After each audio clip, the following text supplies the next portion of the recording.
আপনাদের এখানে এলাকার শান্তির জন্য আমরা যে শামসুজ্জামান ডাবলু ওনার সাথে আমাদের কারো ব্যক্তিগত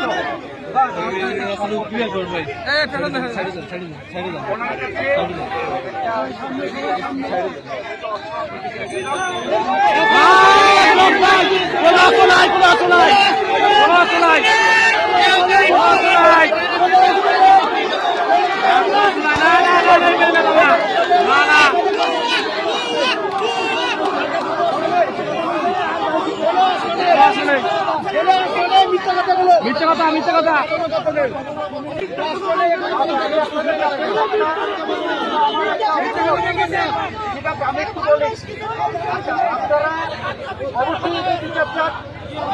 অবশ্যই বিচার চান